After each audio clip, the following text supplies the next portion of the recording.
मधुपुर गांव में कावेरी अपने बेटे ऋषि के साथ रहा करती थी। ऋषि शहर में एक टीचर था।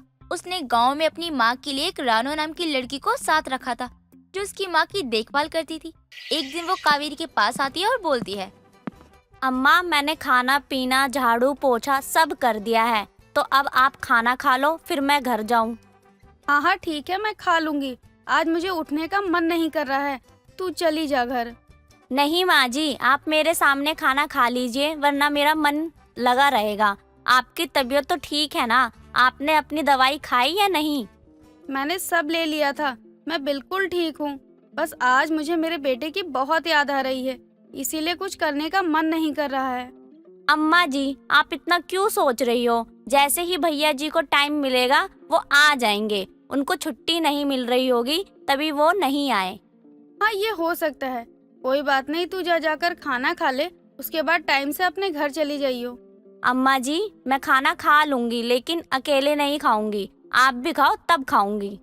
अच्छा ठीक है, जा ले आ खाना, हम दोनों साथ में बैठकर खाएंगे। कावेरी की बात सुनकर रानो खुश हो जाती है और थोड़ी देर बाद अपनी और कावेरी के लिए खाना बनाकर लेकर आती है। दोनों एक साथ बैठकर खाना खा रहे होते हैं। तभी उसकी पड़ोसन कमला वहाँ आती है।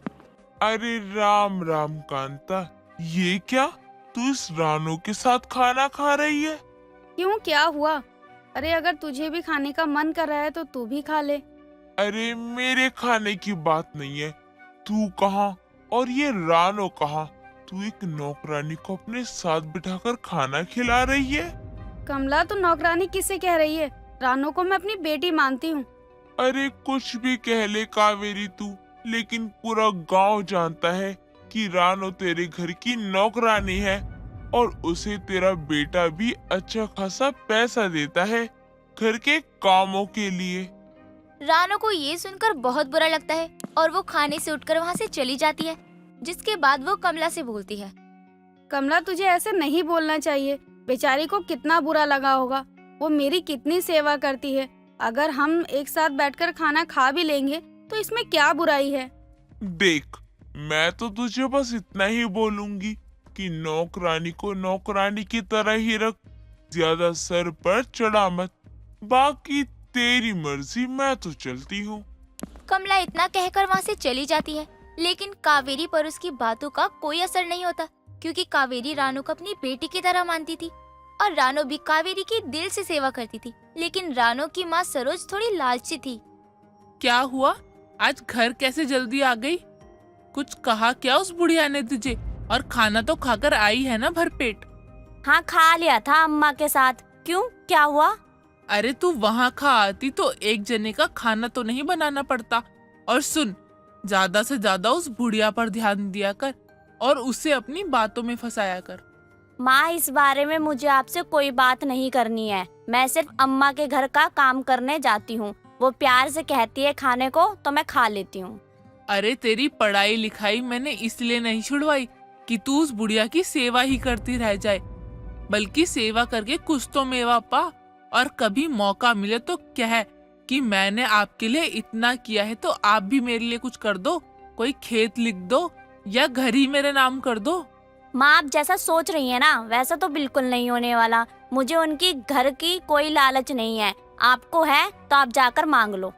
देख रानो, मैंने इसी दिन के लिए तुझे उस बुढ़िया के घर काम पर नहीं रखा था, समझी? मुझे अब और बोलने का मौका न दे। रानो अपनी माँ की बात सुनकर परेशान हो जाती है। रानो ऐसा कुछ नहीं चाहती थी, लेकिन उसकी माँ उसे हर वक्त यही बोलती थी कि वो कावेरी के घर उसे इसलिए नहीं काम करवा रही कि उसे पैसे नहीं मिल रहे, बल्कि इसलिए काम करवा रही है कि कावेरी मरने से पहले रानो के नाम अपना घर या जमीन कर जाए। ऐसे ही समय बीत रहा होता है। अम्मा, आपको अब बहुत आराम मिलेगा इससे। अब आपके सर की मालिश करने के बाद खाना भी बनाना है मुझे। अरे हम दो ही लोग तो हैं इस घर में खाने वाले, बना लियो आराम से। अम्मा, मुझे ऐसा क्यों लग रहा है कि सामने से जो आदमी आ रहा है वो ऋषि भैया जैसा दिख रहा है? अरे नहीं नहीं, वो अभी कहाँ आने वाला होगा, वो तो आता तो मुझे जरूर बताता। अम्मा, ये तो ऋषि भैया ही है। और उनके साथ में ये कौन है? कहीं इन्होंने शादी तो नहीं कर ली? रानो जिसे दूर से देख रही थी वो ऋषि ही था, जो कई महीनों के बाद अपनी माँ से मिलने आया था, वो भी अपनी पत्नी के साथ। ऋषि तूने तो मुझे बताया भी नहीं कि तू आ रहा है। माँ, मैं तो आपकी बहू को अपने साथ लेकर आया हूँ। मुझे पता है मैंने आपको इसके बारे में कुछ नहीं बताया, लेकिन माँ मैं क्या करता, हमारी शादी इतनी जल्दबाजी में हो गई कि मैं कुछ बता नहीं पाया। चलो चलो अंदर चलो। और रानो तू खाने में कुछ अच्छा बना लियो, बहुत दिन बाद आया है मेरा बेटा। माँ, आपने रूही के बारे में कुछ नहीं कहा। क्या आपको रूही पसंद आ गई? बेटा तुम दोनों एक दूसरे को पसंद करते हो ना, मेरे लिए वही बहुत है। भगवान तुम्हें सदा सुहागन रखे बेटी। कावेरी बहुत खुश थी। कावेरी की अब सारी ख्वाहिशें पूरी हो चुकी थी। कावेरी के बेटे ने शादी कर ली थी और वो भी खुश था। अब देर रात सबके लिए रानो खाना लगाती है। ओह, तुम क्यों खाने के लिए बैठ गई? अगर तुम खाना खाओगी तो हमें खाना कौन देगा? खुद निकाल लेंगे, इसमें क्या बुराई है। उसने इतनी देर लगाकर खाना बनाया है, उसे भी तो भूख लगी होगी ना। अरे भूख लगी है तो बाद में खा लेगी। 1 मिनट, कहीं माँ इससे आप अपने साथ तो खाना नहीं खिलाती? माँ, नौकरानी को साथ में कौन खाना खिलाता है? अरे रानो कहाँ जा रही है तू? अरे खाना तो खाकर जा। अब तू उनकी बात का इतना बुरा मान गई। उनको नहीं पता कि मैं तुझे अपनी बेटी की तरह मानती हूँ। अब उन्हें नहीं समझ में आ रहा है। अरे माँ, आप दोनों कहाँ जा रहे हो? अरे यार, रूही तुम तो खा लो यार। माँ ने भी ना इस गरीब को सर पे चढ़ा रखा है। अब अगली रोज सुबह रानो की जगह सरोज काम करने आती है, क्योंकि रानो की तबीयत ठीक नहीं थी। अम्मा, आज रानो की तबीयत ठीक नहीं है, इसलिए मैं आई हूँ काम करने। माँ, मैं और रूही कुछ काम से बाहर जा रहे हैं, हम शाम तक आ जाएंगे। आप बस अपना ध्यान रखना। आज तो कुछ भी करके इस बुढ़िया से मैं ये घर अपने नाम करवा के ही रहूंगी। अरे तू क्या मुंह देख रही है? चल चलकर काम कर ले और पहले चाय बना लियो। सरोज काम पर लग जाती है, लेकिन उसकी नजर कावेरी पर ही होती है, जो आंगन में खाट पर लेटी थी। मन तो कर रहा है इस बुढ़िया का गला दबा दूं। घर में कोई है भी नहीं, किसी को पता भी नहीं चलेगा कब मरी कैसे मरी।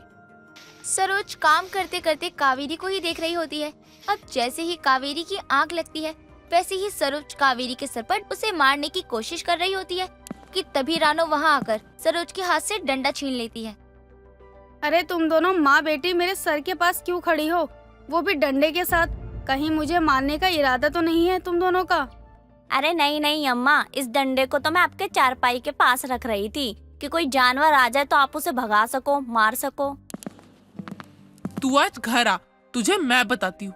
अच्छा भला बुढ़िया को मार कर उसके अंगूठे का निशान ले रही थी।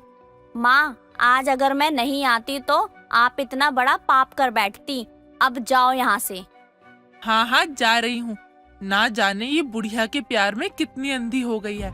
एक वक्त का खाना ही तो देती है बुढ़िया तुझे। कौन सा अपनी जायदाद तेरे नाम कर रही है जो तू इतना प्यार दिखा रही है उसे।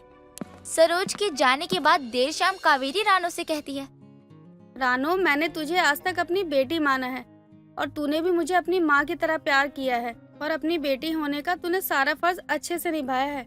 ये मैंने आज देख लिया और सुन भी लिया। मैं जानती हूँ सरोज ने तुझे क्या कुछ बोला है और वो यहाँ क्यों आई थी। अम्मा मुझे माफ कर दो, लेकिन मैं ये नहीं चाहती कि मैं अपनी माँ की तरह आपसे कुछ मांगूं। मुझे पता है तुझे कुछ नहीं चाहिए, लेकिन मैं तुझे अपनी बेटी मानती हूँ, इसीलिए मैं तेरी शादी का सारा खर्चा उठाऊंगी। कावेरी ने रानो को अपनी बेटी माना था, लेकिन ना जाने लोग रानो को क्या कुछ नहीं कह रहे थे। नौकरानी के साथ खाना खाएगी क्या, साथ रहेगी क्या? बिना मतलब के कोई किसी के साथ नहीं होता। लेकिन रानो ने कावेरी की फिर भी दिल से सेवा की और कावेरी ने भी अपना फर्ज निभाते हुए रानो की शादी के खर्चे का जिम्मा अपने सर ले लिया। भक्ति एक सरकारी स्कूल की अध्यापिका थी। भक्ति का तन मन धन सब देशभक्ति में डूबा हुआ था। साथ ही भक्ति भगत सिंह की बहुत बड़ी फैन थी। जहां वो घर के मंदिर में भगवान के आगे हाथ जोड़ा करती थी, वहीं भगत सिंह को भी रोज पूजा करती थी। ऐसे ही एक दिन भक्ति अपनी क्लास के बच्चों के आगे गीत गा रही थी। विजय विश्व तिरंगा प्यारा, झंडा ऊंचा रहे हमारा, जय हिंद। भक्ति के जय हिंद बोलते ही क्लास के सभी बच्चे जोर से जय हिंद का नारा लगाते हैं।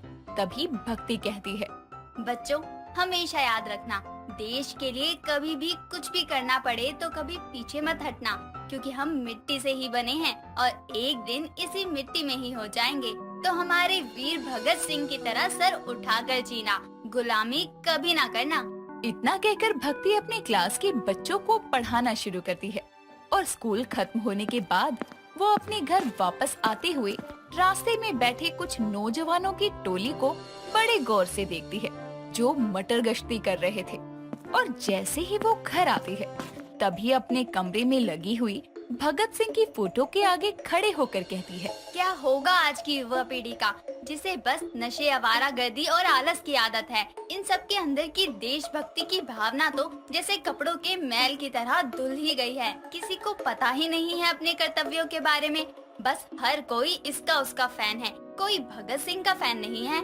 भक्ति इतना बोल ही रही थी कि तभी वहाँ पर भक्ति की सास नीना हाथों में पानी का ग्लास लिए आकर कहती है, क्योंकि हर कोई मेरी देशभक्त बहू की तरह भगत सिंह का फैन नहीं होता है। बेटा, आजकल के लोगों में वो साहस नहीं है जो शहीद भगत सिंह में और उसके साथियों में था। आजकल तो लोग काम करके नाम दूसरों का लगा देते हैं। जी माँ जी, सही कह रही हैं आप। आपको पता है, मैं तो अपनी क्लास के बच्चों को हमेशा अच्छी, सच्ची और देशभक्ति की बातें सिखाती हूँ। हाँ बहू, जानती हूँ। चल अब एक काम कर, फ्रेश हो जा और खाना खा ले, फिर शाम को बाजार जा रहा है कुछ सामान लाने। जी माँ जी, ठीक है, जैसा आप कहो। आप खाना लगा लो, मैं अभी आती हूँ। भक्ति की बात सुनकर नीना उसके लिए खाना लगाने चली जाती है, जिसके बाद दोनों सास बहू मिलकर खाना खाती है और शाम को दोनों बाजार जाती है। बाजार पहुंचकर नीना सब्जियां ले रही थी, तभी भक्ति की नजर एक गरीब फटे हाल औरत पर जाती है जो सब्जी वाले की रेहड़ी पर खड़ी सब्जी के दाम पूछ रही थी। साथ ही वो हाथ की सफाई से कुछ सब्जियां अपने झोले में भर रही थी। उसे ऐसे करता हुआ सब्जी वाला और भक्ति दोनों देख लेते हैं। तभी सब्जी वाला कहता है, अरे ये क्या कर रही हो? दाम पूछने के बहाने से सब्जियां चोरी कर रही हो? नहीं नहीं, मैंने नहीं किया कुछ भी, झूठ बोल रहे हो आप। अरे गरीब हूँ, बेईमान नहीं, मैंने नहीं ली कोई सब्जी, भारत माता की कसम। उस औरत की बात सुनकर भक्ति को गुस्सा आता है और वो उसके पास आकर कहती है, कितनी बड़ी देशद्रोही हो तुम। अरे अपनी बेईमानी छुपाने के लिए अपने ही देश की झूठी कसम खाते हुए शर्म नहीं आ रही? सच तो ये है कि तुम्हें सब्जियां छुपाते हुए मैंने खुद अपनी आंखों से देखा है। तो क्या करूं? मेरे पास जो पैसे हैं वो बहुत कम हैं, उतने में मेरे परिवार के लिए सब्जियां नहीं आ सकती हैं, इसलिए ये किया।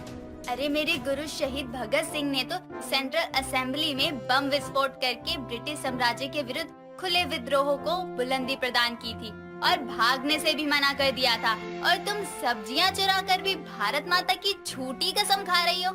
अरे भगत सिंह ने अपने नाम पर फांसी ले ली थी और तुम खुद की हुई चोरी का इल्जाम भी नहीं ले पा रही हो। माफी मांगो अपनी गलती की और वापस करो सारी चोरी की सब्जियां। भक्ति की बातें सुनने के बाद उस औरत का सर शर्म से झुक जाता है और वो अपनी चुराई हुई सब्जियां वापस लौटा देती है, जिसके बाद भक्ति अपने पैसों से उस गरीब औरत को सब्जियां खरीद कर देती है और कहती है, सुनो, कुछ गलत किया है तो उसे स्वीकार करने की हिम्मत करो, ऐसे कायर मत बनो। और हाँ, फिर कभी भारत माता का नाम ऐसे किसी भी झूठ को सच बनाने के लिए इस्तेमाल कभी मत करना, ठीक है? इतना बोलकर भक्ति वहाँ से चली जाती है। ऐसे ही वक्त गुजरता है और भक्ति अपनी देशभक्ति और भगत सिंह के सिद्धांतों को हर तरफ फैलाती रहती। ऐसे ही एक रात जब भक्ति अपने पति अर्जुन के साथ सो रही थी, तभी भक्ति नींद में जोर जोर से चिल्लाने लगती है, इनकलाब जिंदाबाद, इनकलाब जिंदाबाद, वंदे मातरम, वंदे मातरम। हम आजाद होंगे, मेरा भारत आजाद होगा, इनकलाब जिंदाबाद, इनकलाब जिंदाबाद। भक्ति की आधी रात को नींद में होती इस क्रांति की आवाज से अर्जुन हड़बड़ाहट में उठता है और भक्ति को उठाते हुए कहता है, अरे भक्ति, आंखें खोलो, देखो भारत आजाद हो चुका है, बल्कि भारत को आजाद हुए 75 साल हो चुके हैं। उठ जाओ मेरी क्रांतिकारी बीवी। हम आजाद हो गए, भगत सिंह का सपना पूरा हो गया, हम आजाद हो गए, इनकलाब जिंदाबाद। भक्ति, अपनी देशभक्ति और नींद से बाहर आओ।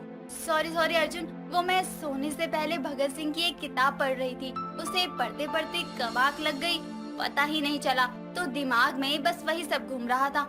सॉरी, तुम सो जाओ, अब कोई नारा नहीं लगाऊंगी, पक्का। सॉरी। भक्ति की बात सुनकर अर्जुन फिर से सो जाता है और भक्ति भी चुपचाप सो जाती है। यूं ही दिन गुजरते हैं और 15 अगस्त का दिन पास आने को होता है और हर तरफ 15 अगस्त की तैयारियां शुरू हो जाती है। भक्ति भी 15 अगस्त का जश्न मनाने की तैयारी में लग जाती है। वो स्कूल के बच्चों को सिंगिंग और डांसिंग की प्रैक्टिस करवाने लगती है।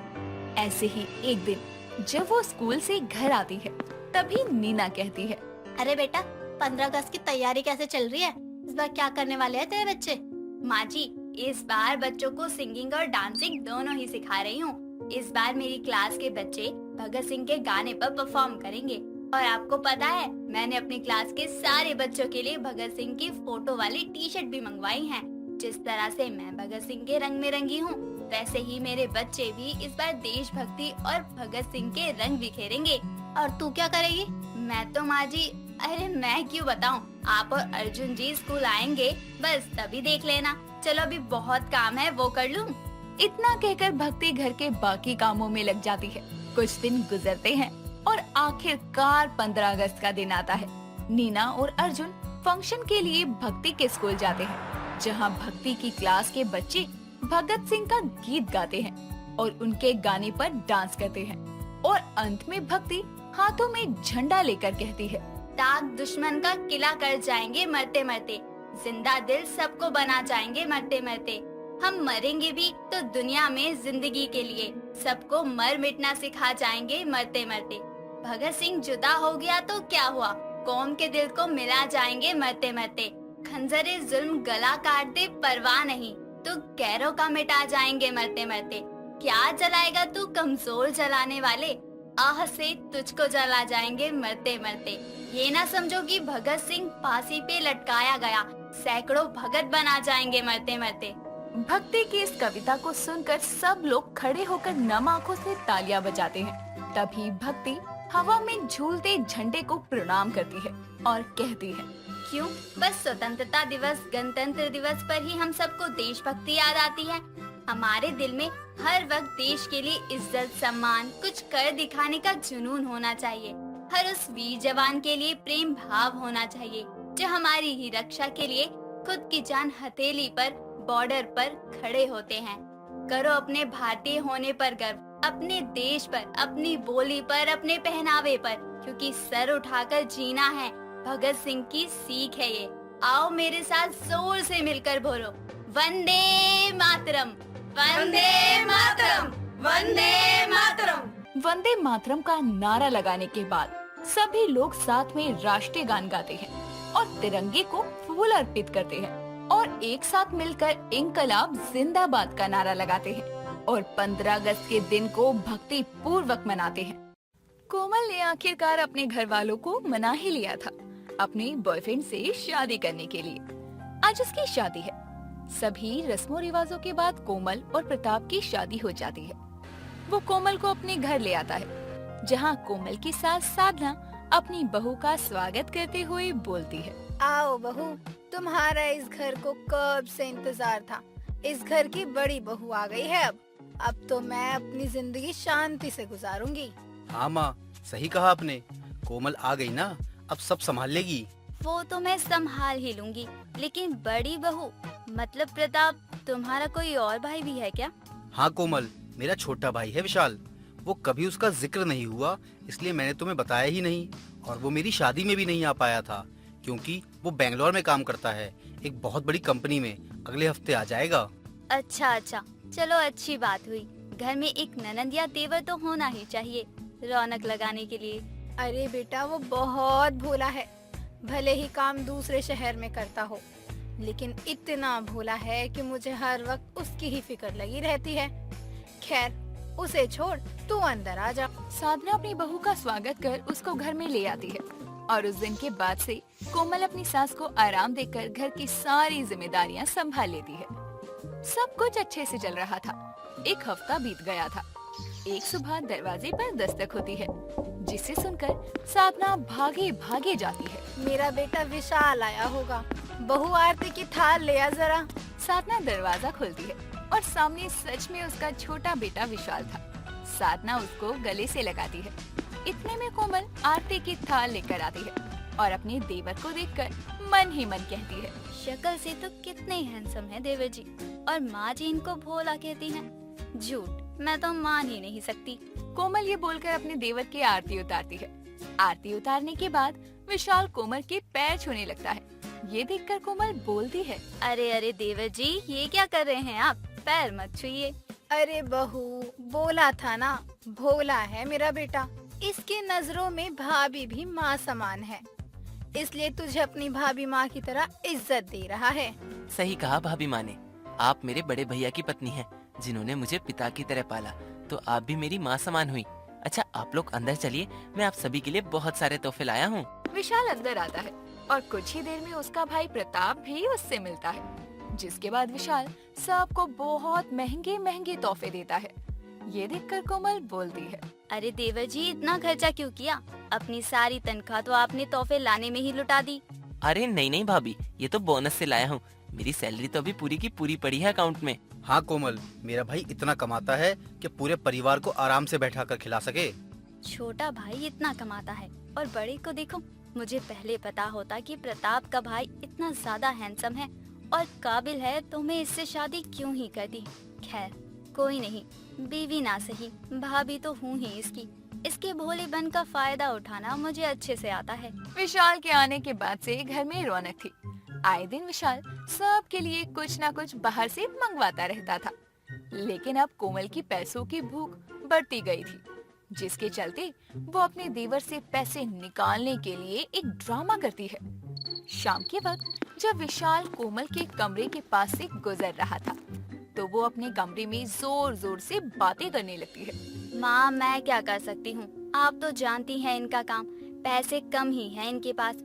मानती हूँ मैं आपकी एक लौती बेटी हूँ, आपकी बीमारी में आपका साथ देना, दवा दारू करवाना मेरा ही फर्ज है, लेकिन मैं मजबूर हूँ।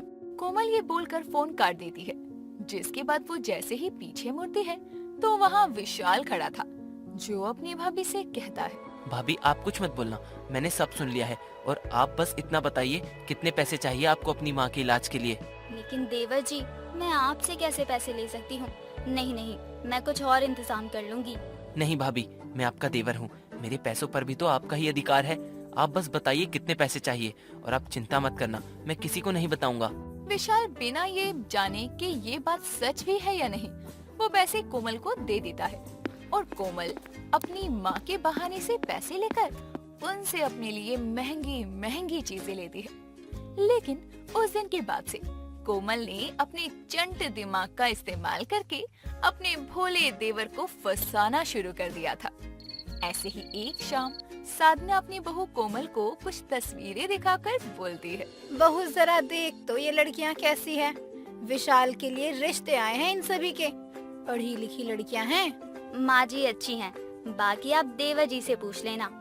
लेकिन ये पढ़ी लिखी लड़कियाँ आई तो मेरा तो अकाउंट ही बंद हो जाएगा देवर जी के पास से। कुछ करना होगा।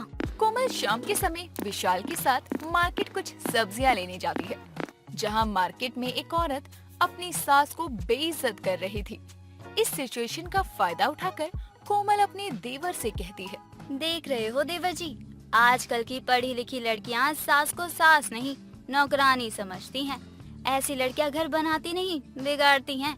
वैसे माँ जी ने भी आपके लिए बहुत ही पढ़ी लिखी लड़कियां ढूंढी हैं, लेकिन पता नहीं कल को वो माँ जी को इज्जत देंगी या नहीं। हाँ भाभी, बात तो आप सही कह रही हैं।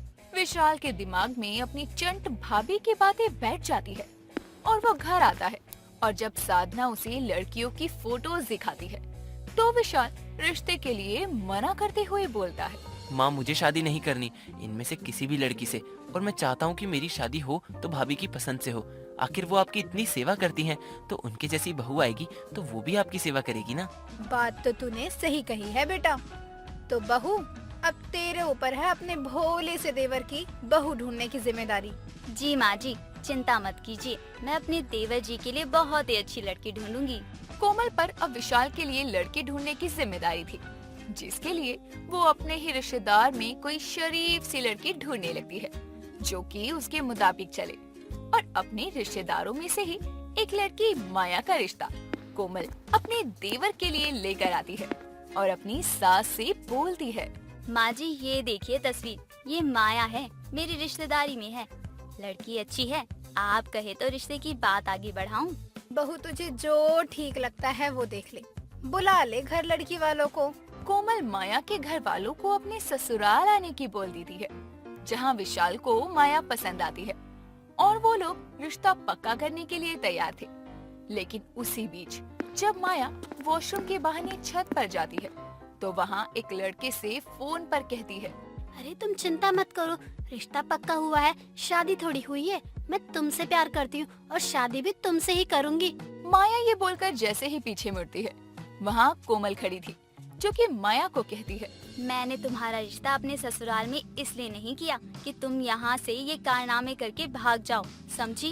लेकिन मैं किसी और से प्यार करती हूँ कोमल दीदी, और पापा ने बिना मेरी मर्जी जाने इस रिश्ते के लिए हाँ कर दी है। तो ठीक है ना, भागने तो तुम वैसे भी वाली हो, तो शादी के बाद भाग जाना, थोड़े बहुत पैसे लेकर। इससे मेरे ससुराल वाले मुझे थोड़ा कोसेंगे, लेकिन मेरा देवर जितना भोला है वो दोबारा शादी की जिद नहीं करेगा और जिंदगी भर उसकी कमाई मेरे काम आएगी। वाह दीदी, आप तो बड़ी चंट है। ठीक है, मुझे आपकी ये शर्त मंजूर है। कोमल माया को इस शादी के लिए मना लेती है, जिसके बाद रिश्ता पक्का होता है। दोनों घरों में शादी की तैयारियां शुरू होती है। इससे माया का झुकाव भी विशाल के प्रति हो जाता है और उसे उसके भोले स्वभाव से प्यार हो जाता है। कुछ समय में शादी हो जाती है और शादी के बाद जब माया बहू बनकर घर में आती है तो बोलती है, माँ जी, अब मैं इस घर की बहू हूँ, तो मैं इस घर को और आप सभी को कभी किसी शिकायत का मौका नहीं दूंगी। बोल तो ऐसे रही है जैसे यही रहेगी। समय गुजरता है और माया घर की सारी जिम्मेदारियां संभाल लेती है। सभी माया से खुश होते हैं, लेकिन कोमल के तन बदन में आग लग जाती है, जिसके चलते वो माया से कहती है, आखिर तुम जा क्यों नहीं रही? तुम तो भागने वाली थी ना? भूल गई हमारी डील के बारे में जो शादी से पहले हुई थी कि तुम शादी के बाद अपने प्रेमी के साथ भाग जाओगी? माफ करना दीदी, उर्फ जेठानी जी, अब मैं कहीं नहीं जा रही। वो क्या है ना, मुझे विशाल जी से प्यार हो गया है और वो सच में बहुत भोले हैं, तो उनकी जीवन साथी मेरे जैसी ही चालाक लड़की को होना चाहिए था। तो अब मैं उनके साथ जिंदगी भर रहूंगी। कितनी चालाक हो तुम, पैसों की चमक में आखिर प्यार को भूल गई। अभी सबको बताती हूँ कि तुम्हारा किसी के साथ चक्कर था शादी से पहले। बता दो, आपने भी जो बोला है ना, मैंने भी वो सब रिकॉर्ड कर लिया अपने फोन में। तो मैं तो जाऊंगी, लेकिन आप भी इस घर से जाओगी।